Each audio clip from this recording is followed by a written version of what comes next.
Bonjour, dans cette vidéo, on s'intéresse à la loi de la moyenne empirique lorsque l'échantillon est gaussien. Donc, autrement dit, je prends x1, x2, xn, indépendantes identiquement distribuées selon une loi normale de moyenne m et de variance sigma carré. Et ce qui m'intéresse, c'est la loi de x bar, c'est-à-dire la somme, la moyenne empirique, pardon, des xi. Alors, cette loi, c'est une gaussienne. Et ça, on ne va pas le démontrer ici. Vous avez le droit d'utiliser le résultat qui dit que toute combinaison linéaire de variables normales indépendantes est une variable normale, même si elles ne sont pas indépendantes en réalité. Si c'est un vecteur gaussien dont on connaît les covariances, bon, c'est un autre sujet.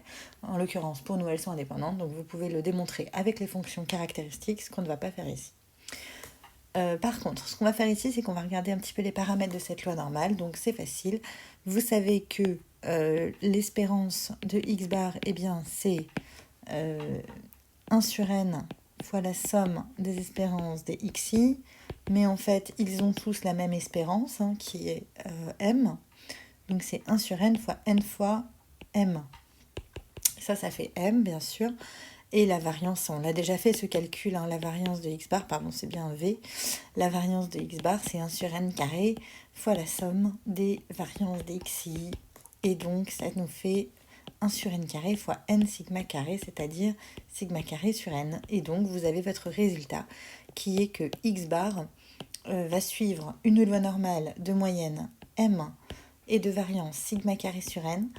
Et là où c'est intéressant, c'est que ce résultat est vrai tout le temps. C'est pas un résultat de convergence, c'est un résultat qui est vrai quel que soit n.